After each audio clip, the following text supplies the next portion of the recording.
I'm going to show you the secrets that the credit bureaus do not want you to know. On today's episode, I'm going to talk about how to properly dispute with the credit bureaus. We're not going to be using any template letters. We're not going to be putting template letters up on the screen and say, use this letter. This letter is going to help you. No, we're going to get you away from template letters, and I'm going to take you back to the day of how we used to dispute when I was much younger. I'm not that old, but you know what I'm saying? I've been in this game now for a decade and a half. I've disputed every which way possible. This is what's given me the advantage against the credit bureaus because I've used pre-litigation. I've used template letters, okay? That's where I started, just like everyone else. I have used Metro 2. I have used handwriting disputes. I've used every method, picking up the phone, okay? Faxing. I've done all of it, okay? So I truly do know what works. I'm not just out here trying to sell you something, okay, telling you, no, you gotta go do it this way. No, I truly do understand and know what works against these bureaus because the credit bureaus don't care about us. They want to automate this process and try to get your letters through them as fast as they possibly can, and they're not going to do real investigations. So it's your job to navigate all the way around that system to get you to your end goal. Now, it's important. The most important thing for you to understand, you are dealing with a machine. Whenever you send your letters to the credit bureaus, it's going through the e-Oscar system. Okay, there's a big, massive, whatever you want to call it, machine that's built to open these letters, process them, and scan them. e-Oscar communicates between the credit bureaus and the creditors or debt collectors, whoever it may be on that other end. It starts right here, okay, at the bureaus, goes to e-Oscar, then e-Oscar takes it, transmits it, and sends it over here to the debt collector or creditor, okay? So this is what you have to remember. e-Oscar is right here with your letter. e-Oscar is going to take your letter, it's going to transcribe it and try to decide what you're trying to accomplish, what you're trying to say. Then it's going to kick out a Metro 2 code. That Metro 2 code is going to determine what e-Oscar is going to say to the creditor or debt collector. Now, e-Oscar is going to create what's called an ACDV. It's an automated credit dispute verification.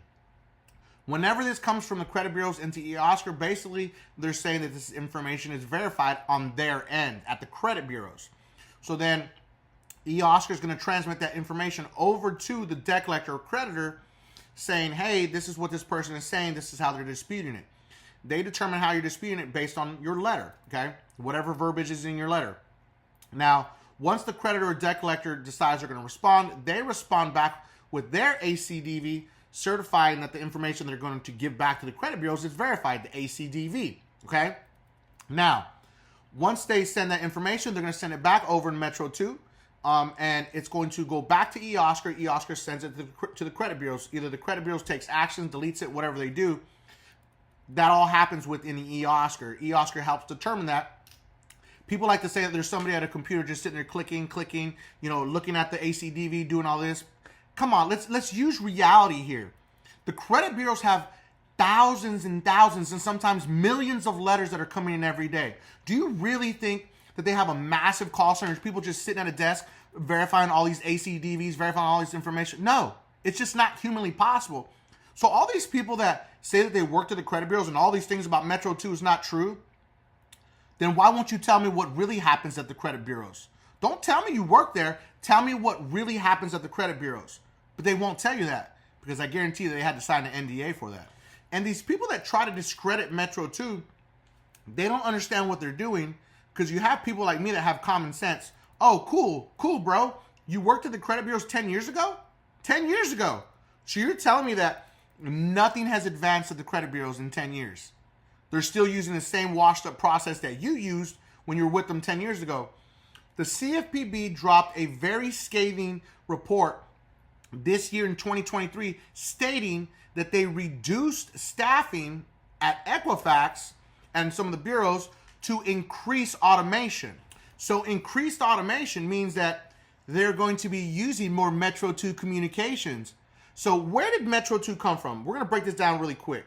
Metro 2 was created by the Consumer Data Industry Association that is made up of a bunch of board members of lending companies and of the credit bureaus.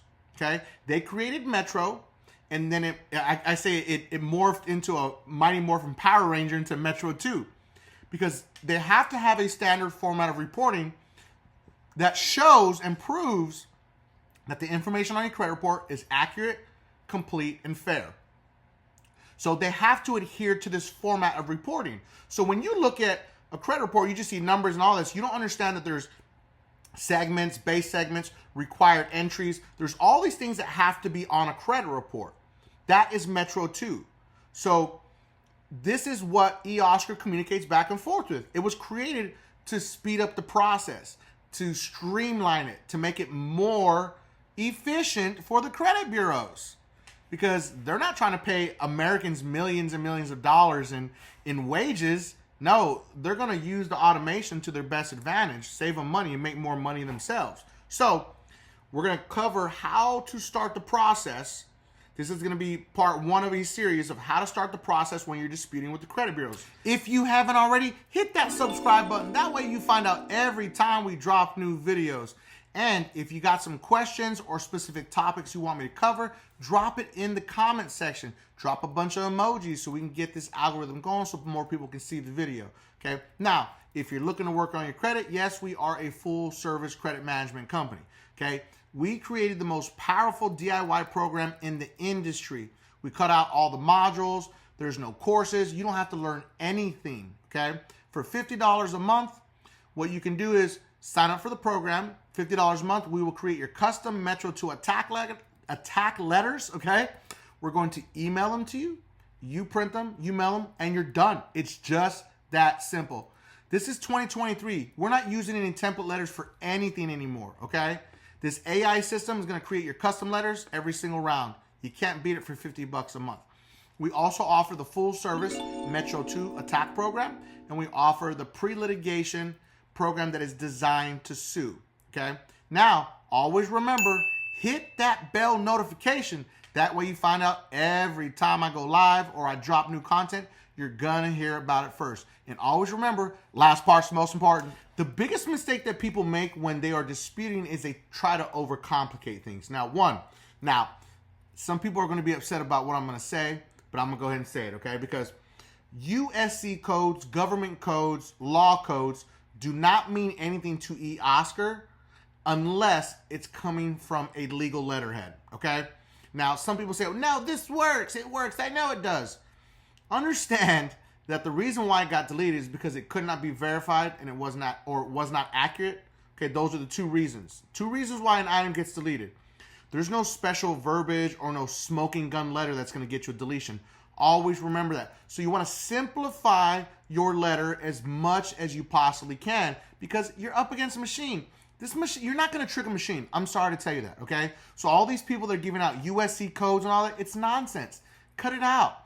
Simplify your letter as much as possible without telling them what to fix. You never want to tell the credit bureaus what to fix and what is wrong with the item.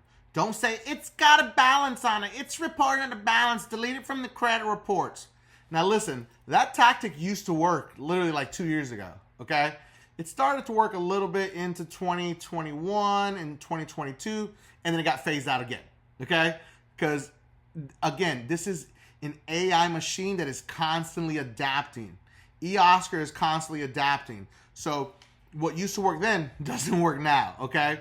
So a balance can report on your credit report if it is a charge-off, okay? So let's just go ahead and throw it out the window because people are going to say, it's not supposed to. It's supposed to, okay? So don't tell them how to fix it. Don't tell them that the balances are there. Don't tell them that the dates are wrong. Don't say, oh, the last date of activity is not the same as the last date of payment. Do not tell the credit bureaus how to fix it. The credit bureaus only have 2 choices. Either update the item to be accurate or delete the item. What choice they're going to choose is up to them. It's not going to be in your letter that's going to determine whether or not they're going to delete it or they're going to just update it. So just remember that. A lot of people want to give you smoke and mirrors and tell you anything can be deleted from your credit report. I'm going to tell you right now, that's absolutely false, okay? Because remember, if an item is accurate and complete, what else do you have, okay? When you've been working with these amateur credit repair companies and the items just keep getting updated and updated and updated, what more do you have left? You've basically given them every chance to fix it. So now you keep disputing, thinking that something's going to magically change or magically happen. No, unfortunately it doesn't, because some things cannot be deleted from your credit report. You're trying to delete historical derogatory information. Why would you assume that that's going to be easy? Now, in your first round of disputes, you're going to handwrite a very simple letter to the credit bureaus. At the very top, you're going to put the date, the name of the credit bureau and their address, of course, your last four of your social, your date of birth, your full name, and your full address, okay? That needs to be at the very top of your letter. Wherever you want to put it, it just needs to be in the top. Doesn't matter if it's left, center, or whatever. That's your choice, okay? All right, next in your letter, you're going to put the account number, okay? And then if it says 1, 2, 3, 4, 5, and then it has 6 asterisks, put those little 6 asterisks in there, okay? Then you're going to put furnisher's name or creditor name or debt collector name. Then you're going to put the actual debt collector or creditor's name. Then you're going to say in your letter right underneath it, I do not recognize this account the way it is being reported, and I believe that it does not meet the FCRA guidelines. The payment history, payment standing, current balance, past due balance, date open, date last active, and the date of first delinquency are all incorrect, or in some cases completely missing. I ask that you get this fixed so that the account reflects a full picture of my credit ability. As you can see, we did not tell them exactly what was wrong in that first contact letter, okay? What we did is we told them everything was wrong because we don't want them to know what to fix. Everything is wrong in our eyes. It is your job as the credit bureaus to prove to me that this is accurate and complete. So if you don't make any changes and you say it's verified, are you really doing a real investigation here, credit bureaus? No, you're really not. So this is why you do not want to tell them this, because you want to tell them everything's wrong, but not exactly what is wrong. Because you have to give them something, because if you try to use this letter in a court of law and then you say the specific thing is wrong and then they fix it, you have no case. You have nothing, okay? But if you tell them that you see that there's something wrong, all of this doesn't look correct, they had the chance to fix it all, and guess what? They didn't. You send that letter certified mail, and if you really want to be a gangster, you send it certified mail with return receipt, which is not cheap. It can come up to like, I think it's like almost like $10, something crazy, okay? So you can send certified mail because you want proof. You're going to build a case, okay? That's what we're doing. We're going to build a case against the credit bureaus as we move along in this series, okay? Send it certified mail. Make a copy of the letter that you sent. Staple your receipts, your little certification, green certification, and now you're going to wait 30 days. Or you say 35 days, okay, because you have to mail it, they have to get there and all that stuff. It ain't going to get there like with a flying unicorn overnight, okay? So do that, and then wait 35 days, and then we're going to see what the credit bureaus are going to say. Always remember, subscribe to increase your credit score.